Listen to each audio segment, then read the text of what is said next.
Last night.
Yeah, like 80 bucks.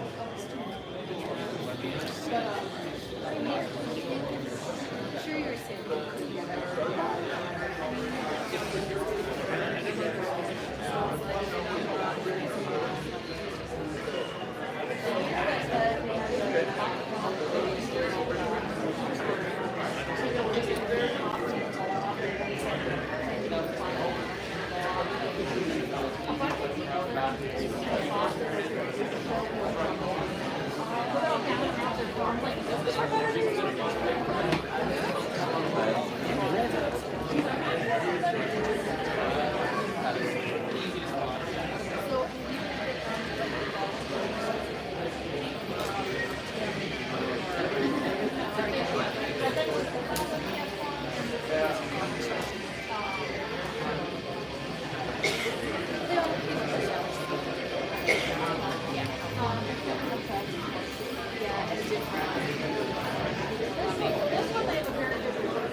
All right, Transformers fans, we've got a very exciting panel coming up next. We're going to be listening and asking questions to our friend Victor Caroli, narrator from G1 Transformers. Give it up! Big First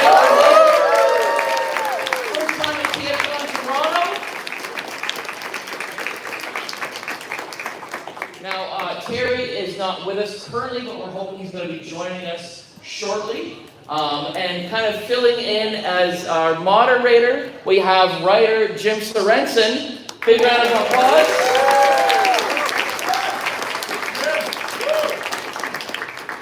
Now, this is a Q&A session, so most of the content is going to depend on what questions that you ask. So I'm going to kind of get the ball rolling by asking the same question you ask in most Q&A panels. But after that, please feel free to come up and get your own questions. So Victor, to get things started, we'd love to hear about how you got started in your career voice acting, and what series of events brought you to work on the show we're here to celebrate, the Transformers. Okay. Thank you. That's actually a long story, unfortunately. Because it started when I was 26, and I'm obviously not 26 anymore. By the way, this is monk fruit, not drugs. As far as getting into the business, I was a stage actor, professional stage actor, and this agent in Chicago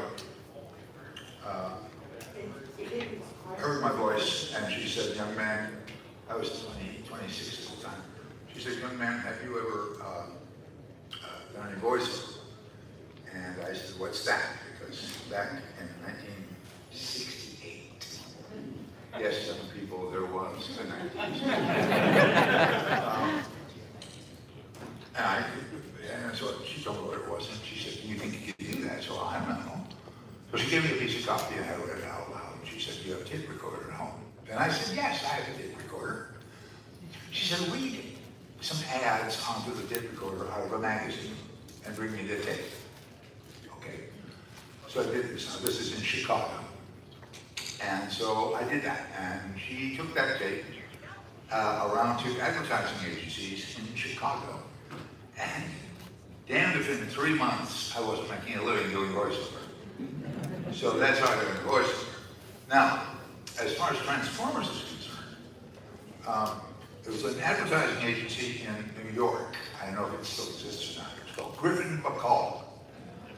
And Griffin Bacall had an audition for a toy.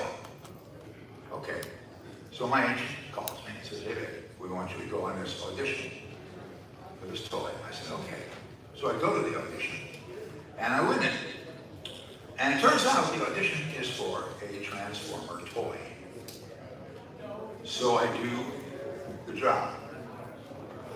And I don't even remember which toy it was for, but I do remember that the catchphrase was "robots in disguise." I don't know if anybody remembers those old Transformers commercials. Robots in disguise. Yeah. And it was hard because it was like the old Jimi Hendrix song, like his disguise. But it was always hard when I went into the studio to make sure that I said "robots in disguise." So they didn't think I was saying robots in disguise. Anyway, so I did that. And it turned out the toy was actually pretty successful. So Griffin McCall called me back and he said, "Listen, we've got more of these toy things we'd like you to do." So okay, so I did those. And then a while later, I don't know how much later, months, whatever, they said, "Listen, we're going to do a cartoon show with these characters, these little Transformers characters. Would you be interested in narrating the cartoon show?" I said, "Sure." That's what I did for a living, after all. And then a couple of years later, in 1986, they said, "We're going to do a movie. You want to narrate this movie?" Do I want to? Well, sure, that's what I do. Again, for a living. Why would I say no? So I did it. And then I just didn't think any more about it because we didn't have internet. We didn't have Google. We didn't have anything. So I moved on with my life. And then years later, when Google came out, I Googled my name. And I went, "Whoa." Holy moly. I had no idea. None of us did. None of us did. We're Generation G1. Terry and I think, are the only two actors that are here from Generation 1. And we had no idea. This is what we did for a living. So, and then all of a sudden it turns out that, oh my God, everybody knows who we are. And they have conventions, and oh my God. So anyway, that's the story. That's the story on that. That's how I got into voiceover, and that's how I got into Transformers. Right there.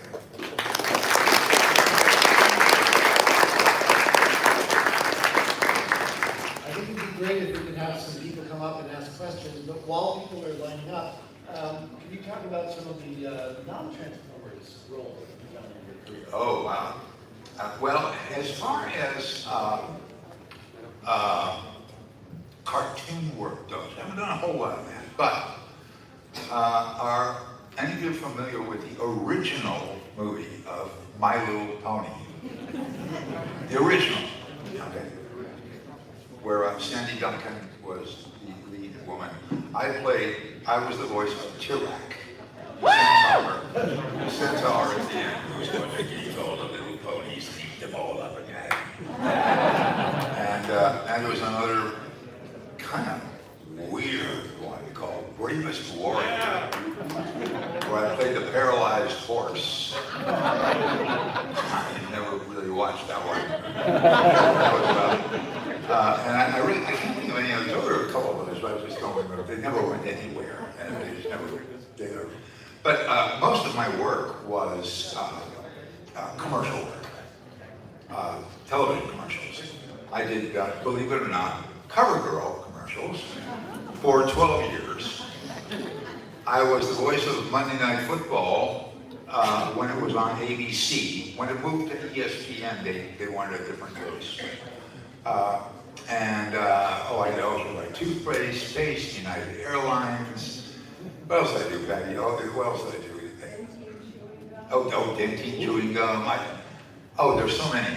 Literally thousands of commercials over my life. And that's how I. Remember that Presto moment? I did one for. I did a series of commercials for Presto. One was the stuff that you sprayed on your driveway to keep the ice off.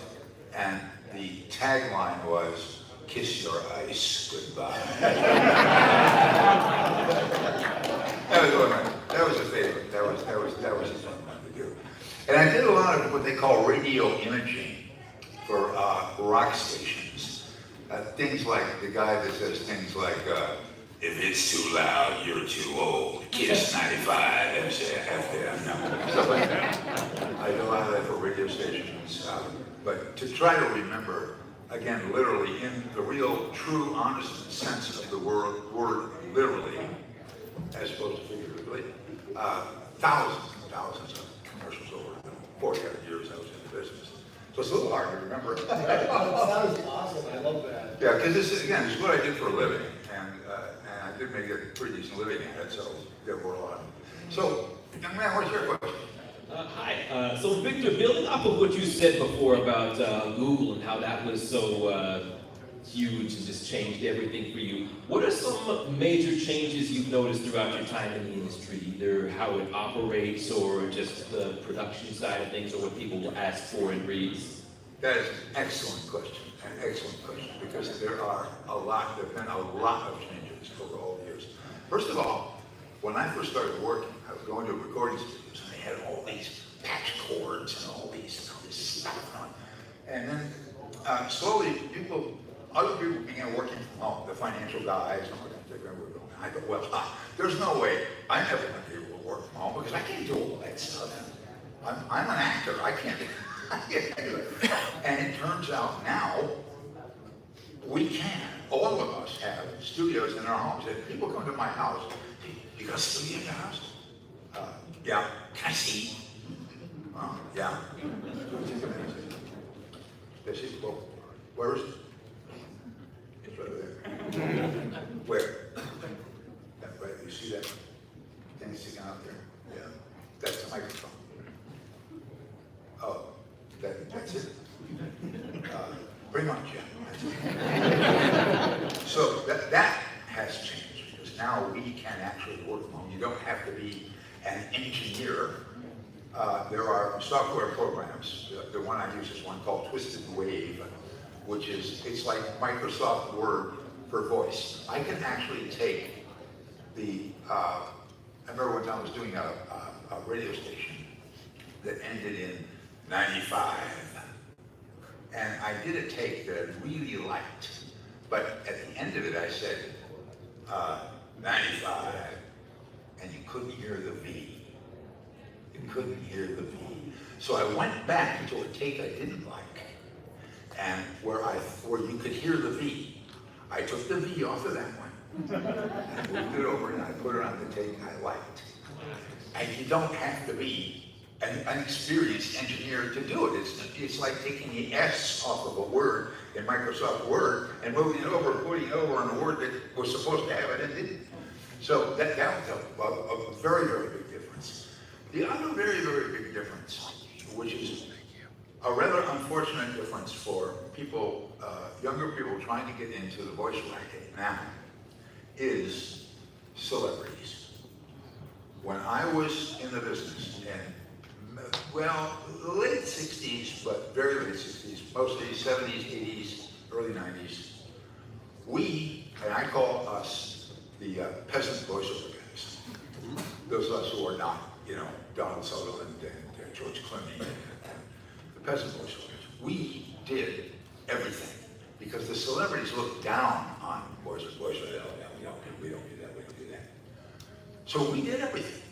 In the 1976 baseball All-Star game, I had 2 network spots running. That's not going to happen anymore because those network spots are going to be done by celebrities. So the celebrities now are kind of taking over all the major stuff. They're doing all the cars, they're doing all the beers, all the major accounts. So that has changed. So that was an excellent question. Very, very good question. Thank you for that. Thank you so much. Thank you for your great answer.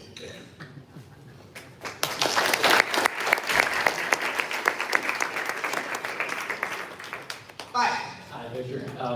I just want to say I'm really, really glad that you're doing conventions now. There were years there where it would have been great to have you at a con, and now to have you here as somebody who narrated a lot of our childhood. So thank you for being here. Well, thank you. Thank you. Thank you for those words. At most conventions that I've been to, whenever there is a Generation 1 panel, the folks will always tell stories about Wally Burr and just how notorious he was in the booth. While I know that most of your work was sort of solo as the narrator, you didn't exactly interact with the other actors, you would have interacted with Wally. And the stories about like him trying to direct Orson Welles in the movie and all of the various outtakes and whatnot, just curious if you had any really good Wally Burr stories. Boy, unfortunately, I don't even know who you're talking about.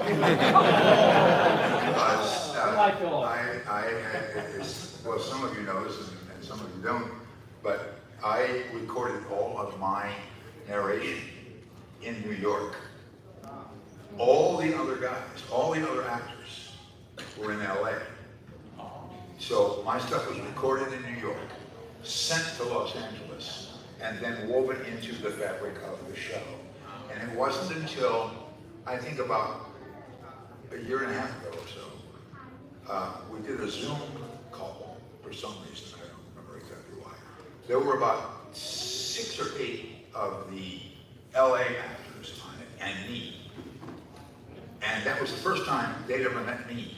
They knew what I was, because my voice is on all the stuff. And I had never met them.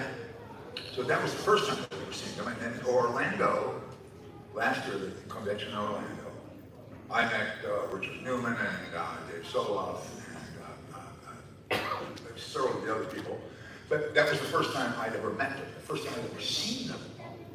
So I was really disconnected from all of the actors, but the way they wove my voice into the fabric of the show, it didn't sound like that. It didn't sound like I was coming from, planet Cybertron somewhere.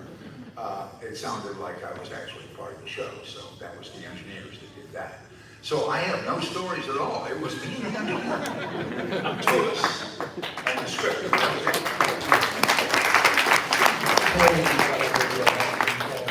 I wish I had stories, but I don't. All right, so first I just want to say it's Canada. Go ahead and put the drugs in your drink if you want. And secondly, like you touched earlier about how, eventually you got on Google and you realized like what a big impact you have on everybody and all that. And I'm sure everybody in this room has said it's the year 2005 and your voice countless times. What's that like? What does it feel like to be in your shoes? You're in this room, everybody adores this thing that you did, to quote you were just showing up to work. It's and my wife will back me up on this.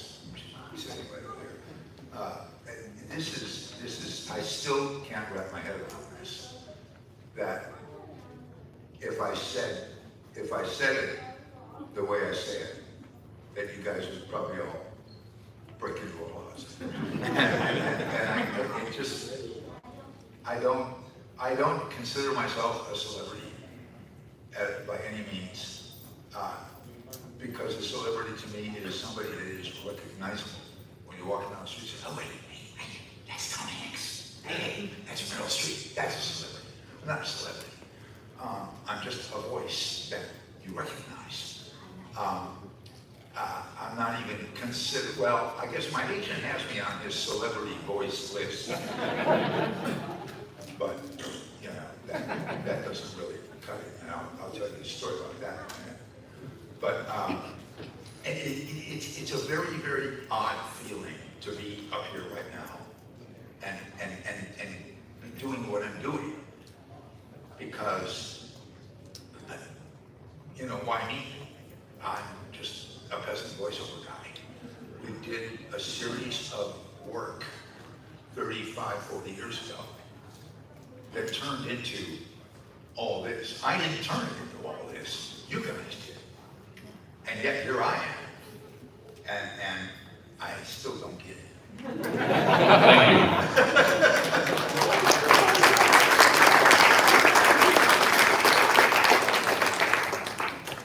I first want to start off by thanking you. Because of your voice starting off the show, me and my brother have so many pleasant memories together watching it. So being a narrator, you know, touches my heart at least. Oh, thank you. That's my question is, what inspired your signature voice throughout the show and the movie that gave it such a unique touch? Well, you know what I think it was? You know, I could very well come on and say, it is the year 2005.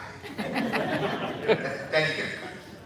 But they played the music for me. And the music is the best director. The music is a better director than any person telling me, any copywriter, forgive me, my wife is a copywriter. She's like, oh. But if you play the music for me, that, to me, that sets the tone. And if you remember the beginning music of that movie, is see, you almost have to say, it is the year 2005. You can't. You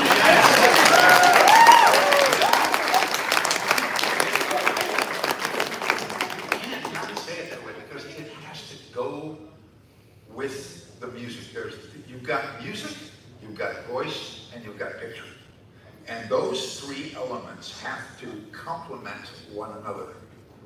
And if they don't, then something's wrong somewhere. Either the music is wrong, or the picture is wrong, or the voice is wrong somewhere. So my job as a voice actor is to make my voice complement and work with, in my case, the music, because I didn't have film, so we couldn't do that back in those days.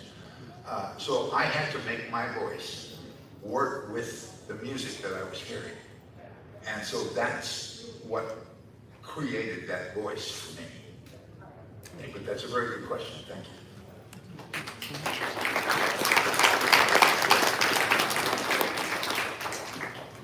Hello, just wanted to say thank you as well for your contributions to the show. It's very dear to a lot of hearts. I was just curious, has anyone ever recognized your voice outside the studio, like if you've been at the store or something, somebody goes, oh my gosh, you're whatever. Yeah, every once in a while, someone will say, not that oh, you're the Transformers guy, no.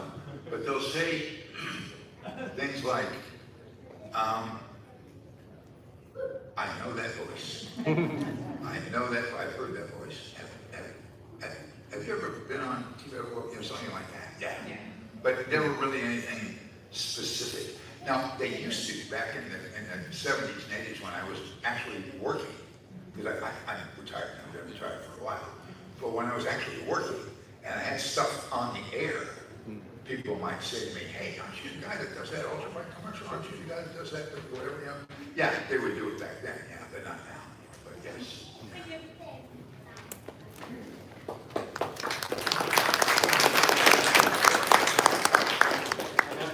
For both of you, what is your favorite bad guy? My favorite what? Bad guys, Decepticons. My favorite bad guys in Transformers? Transformers, yeah. Well, see, this leads to another little story. They've been trying to get me to come to these conventions for a number of years now. And I've always said no. And the reason that I've always said no is that I don't know anything. The reason that I don't know anything about Transformers is that I was in my 40s when I did these things. I was not a kid. I didn't watch the cartoons. I saw the movie just because I had to see it because I narrated it. I didn't want to see what I did. I did not see, I never saw the cartoon show.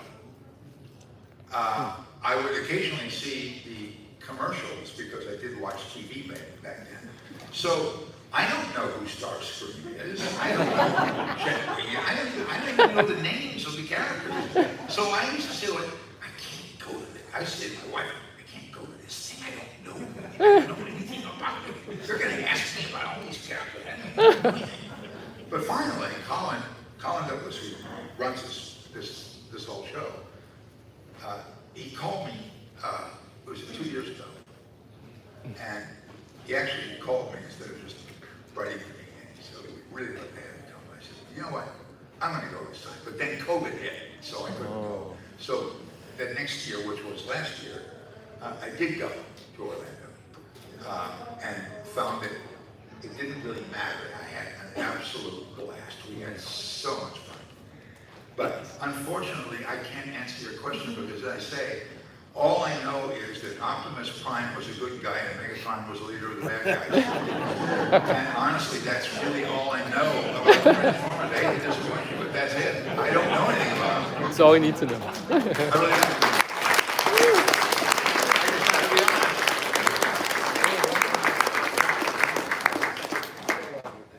Mine is Shockwave, and I'm happy to chat with you at my table after this. Pictures battle. Thank you. Oh. Sorry. I'm sorry to have disappointed you all because You're fine. Goober. Play again. Wow. Thanks for coming in. I'm so stoked. We're all so stoked that you're here. Well, thanks. Yeah, it's been a long time coming, and I don't have so much of a question as I have I want to exclaim over an experience that I have involving your voice, because and it's just I want to share it because, like I said, this is a long time coming to finally have you at a TFCon.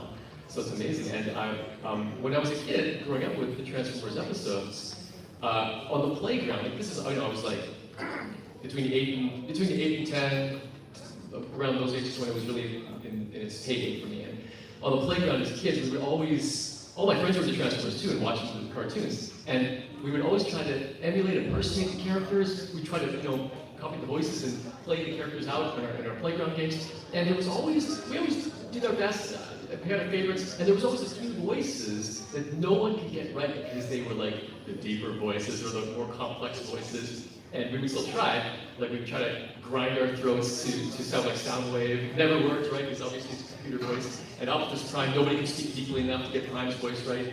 And your voice was one of those voices that no one could get right because you had that, your voice had that special tone and that also that depth to it that no one in the playground could get it right. We would always be like, oh, I like Prime, I like Starscream, I like Soundwave, and also that narrator guy.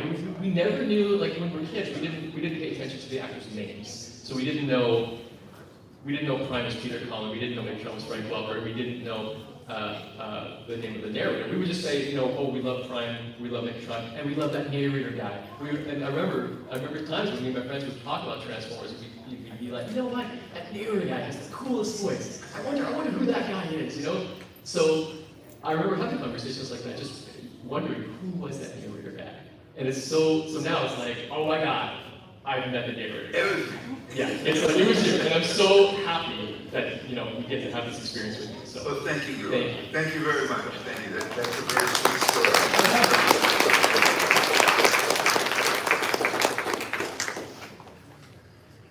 Hi. Hi. You touched on the fact that you said that celebrities are being more prevalent in the thing. My biggest question, I guess, is, do you think that there should be a specific category or union for voiceover people as well? Or are you yourselves all part of the same union like SAG or anything? We are part of SAG and AFTRA, which is the American Federation of Television and Radio Artists. Used to be two separate unions. Now it's called SAG-AFTRA. It's all one union. And we all belong to it. And it doesn't matter whether you're doing voice work or film work or TV or whatever. It all falls under that umbrella. And the way I judge the celebrity voices, when I hear one, I think to myself, all right, if that person were not a celebrity, would that person make it as a voiceover artist? And 90% of the time the answer is absolutely not. Sometimes Kiefer Sutherland, Donald Sutherland, George Clooney, Susan Sarandon, people like that, they have wonderful voices. They're excellent, they're outstanding. And had they not been celebrities, they would make it as voiceover people because they have outstanding voices and they know how to use them. But I can tell you, let's see which one of the stories do I want to use. All right, let's use this one. There was a program coming on in about a couple of weeks that I was just dying to see. It was one of those National Geographic underwater things, you know, with the divers on it. I love that stuff. Couldn't wait to see it. So here it comes, comes on, and there's this female narrator, and I thought, not that there's anything wrong with female narrator, there are, believe me, many outstanding female narrators that I have personally worked with. But this one, I thought, God, they had an audition, and this woman won? She was terrible. Remember I said that? You have to bring, the voice has to complement the film and the music and everything. All three of those things have to come together. Well, this was so bad that I turned it off. But, at about 5 minutes before the hour, I turned it back on so I could see the credits. Narrator, Sigourney Weaver. So next day, I called my agent. I said, Stephen, you're not going to believe this. But I told him the whole story. I said, with Sigourney Weaver, there's this long pause. Well, Vic, Sigourney's one of my clients. And she was probably paid, $85 million to do this. I would have done it for $79 million. Anyway, we have Mr. Terry McGovern with us here, ladies and gentlemen.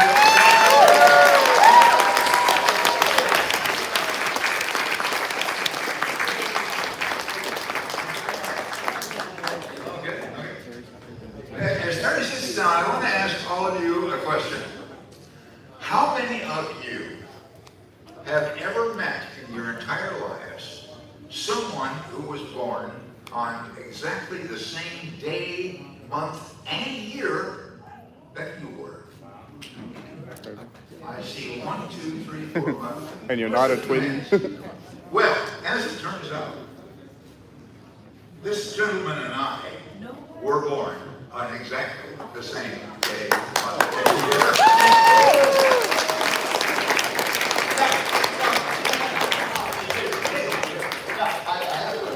He is 5 hours older. Wow. Yeah, I'm a month older than my. That's how I measure my lifespan. So I think Let me just say something. Pardon me for interrupting. I just want to apologize for being late. I ate a bad peanut or something on the flight in here last night, and I was really, really sick. And I'm still not feeling too good, so I apologize. Any fellow diabetics here? That's not many. You Canadians live around. Really, only 3 other diabetics. Anyway, I'm very happy to be here. I love your country. I want your money. Just come to the right place. different colors.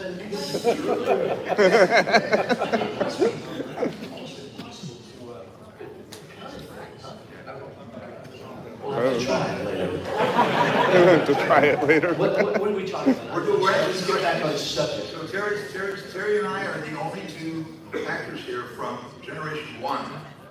So I think Terry's probably got some. Who was it that asked the story about, was it Wally somebody? Wally Burr. Yeah, Wally Burr. Wally Burr. Well, I remember him very fondly. See, I moved, I lived in LA in '88. In '88, so that was only 4 years after G1. But in that time, I had done DuckTales, and then we started Darkwing Duck. I actually did Darkwing Duck in San Francisco. Everybody else was in Burbank because I had moved up there. I just had a terrific experience doing voices for a living, and I'm so happy to finally get to meet you guys. I wasn't able to make it last year because I came up late. So yeah, at least I've gotten this far. Any questions? Yes. Well, Phil Victor, this is my last question. I was going to ask. Yes, please. Have you ever seen any pieces of copy that you felt that you couldn't read, or you think you could have? Yes, this afternoon. No, I'm not kidding. I want to perform and all that. Oh, that's tonight. If you look at that, I can look at it. Yeah, because Wild Rider, imagine, this is 1984, the last time I did this voice, or when I was doing it. And it was, well, hey, ah! You do that for about 3 hours. And so, but I'll give it a shot tonight if I'm feeling like it, I hope so. But you had a question for this gentleman, yeah? It was the same. Well, no, sure, yeah. When I was doing commercials, absolutely. There were times when the grammar was wrong. I'm a grammar major. I'm one of those people who you say something, you say. Well, I was talking to my realtor the other day, and I go. And grammar too, and the use of the agreement of inside the language. For example, a bus went over the side of a hill today with 14 passengers aboard. None was hurt, or none were hurt. Anybody? None. None means no one. No one was hurt.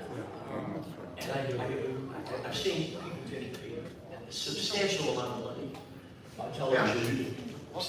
Don't know it. All the news anchors that say, well, this could possibly lead to war. Does anybody here anything with about that? Take out the word possibly. Potentially. Could potentially lead to, take out the word potentially. What does potentially mean? It means could. But it drives me crazy. So I see these things. We're losing them. They're nodding off. They came out to a con and found themselves another damn writers. I'm amused. Okay, any questions about the work? Hi. First of all, thank you both for coming. It's really great to hear from you both. My question for Mr. McGovern is, I noticed that Onslaught had a bit of a British accent. Was that by design or somebody telling you to do that? And what process did you use coming up with the voices of all your characters? I don't remember. Were you here in 1984, sir? Well, I was walking out home. I don't. Yeah, I think there was some stipulations in the scripts, as I recall, and I think it might have asked for that, and that's why we did it. And I wasn't the only voice for Onslaught. I did the original. I think the first season, and as I said, I moved away, and they hired. I spent at least 2 or 3 others. I don't know their names, but I know that I was the original, and then didn't continue on with it. The original one was the best, so there you go. Appreciate it. Thank you.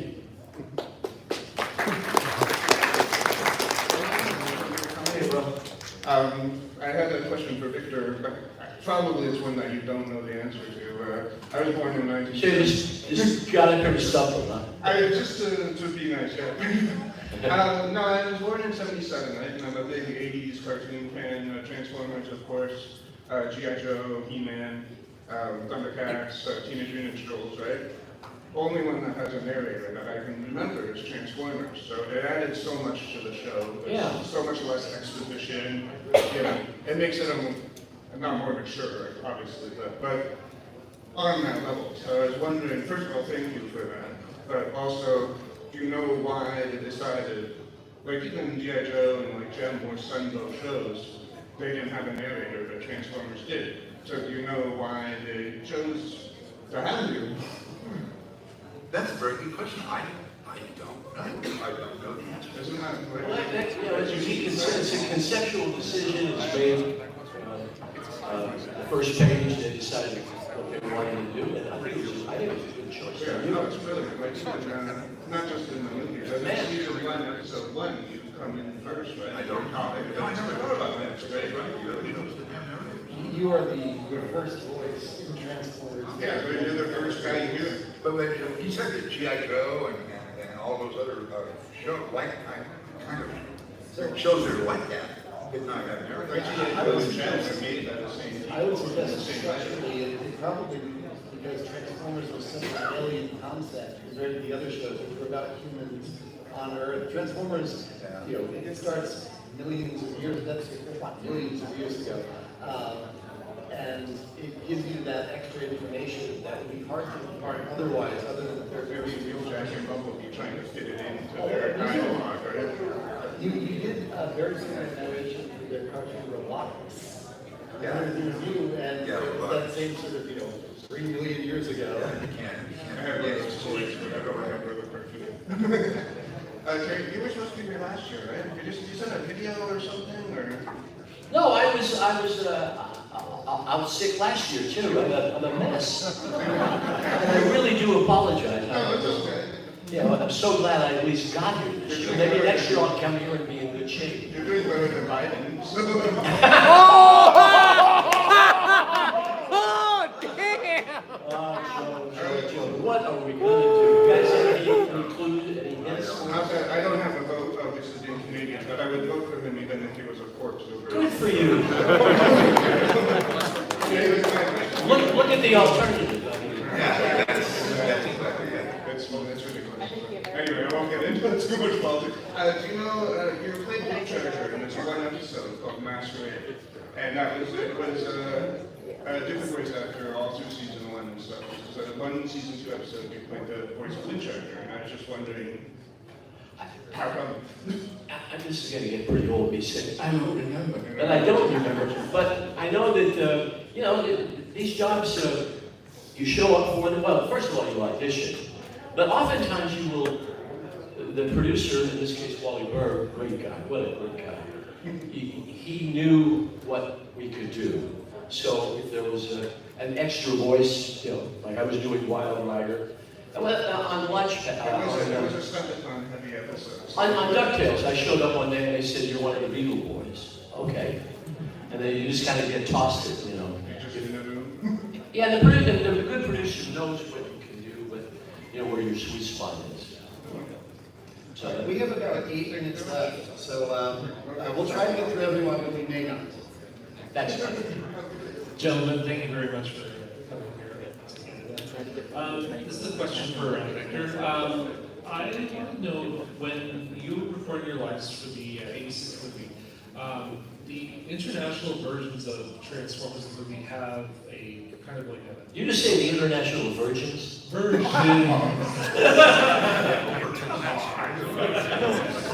There's like an opening narration that is provided during the opening credits. Do you know if that was recorded at the same time as when you did it for the North American? No, I just recorded it once. You just recorded it once, so it was all in one shot then? Yeah. Perfect, thank you. Thank you. Okay, so my question is for Terry. What's your favorite episode of DuckTales and Darkwing Duck?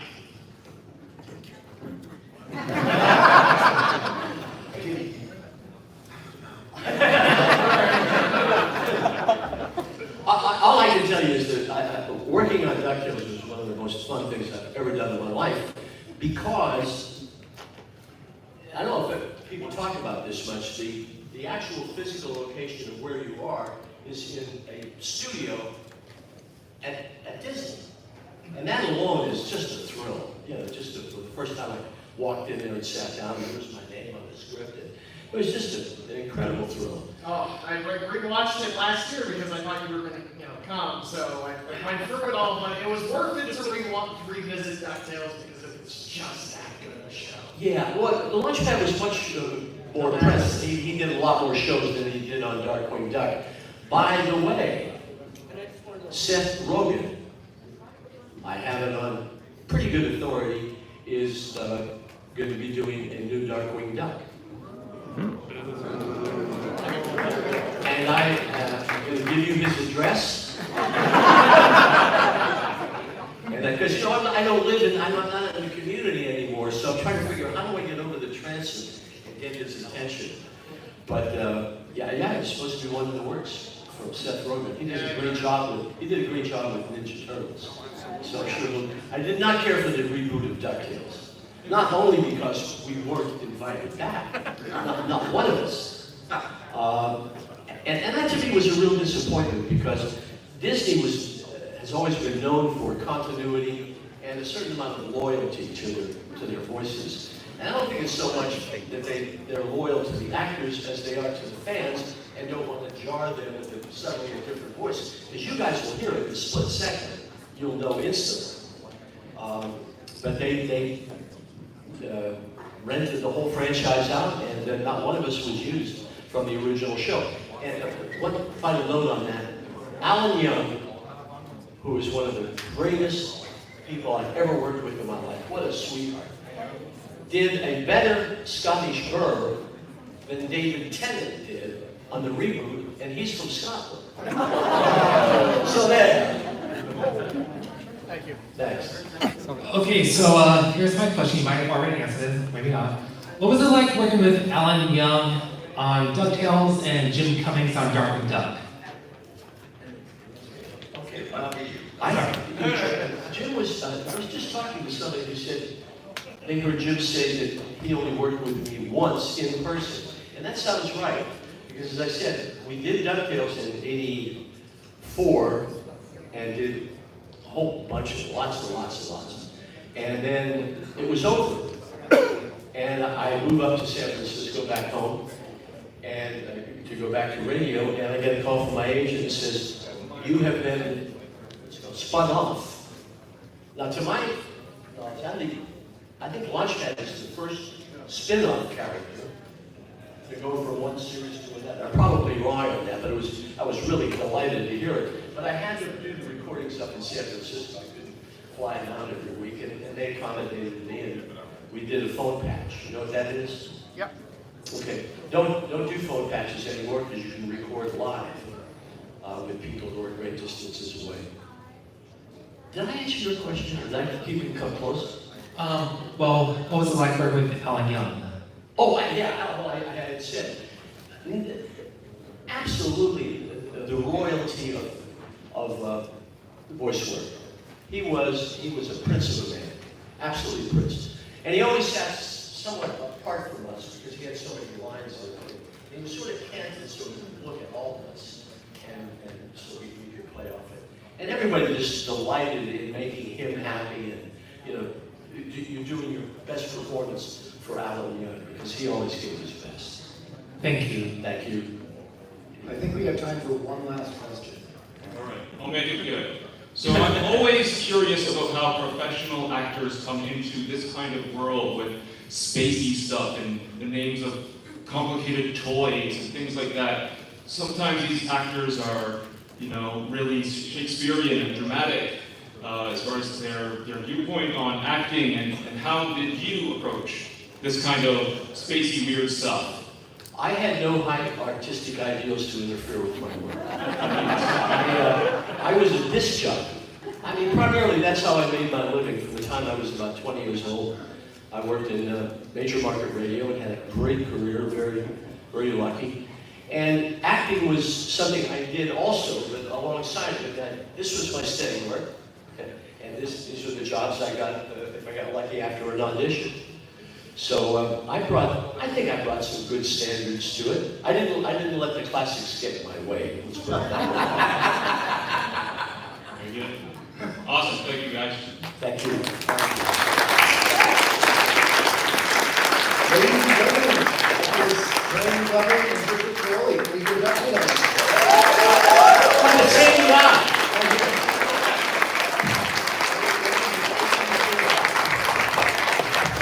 Leave the year out.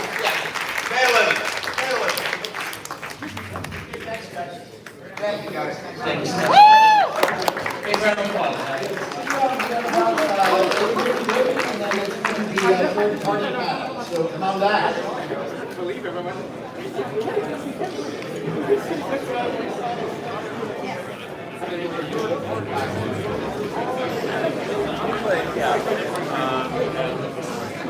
Go over there. There. You can see that.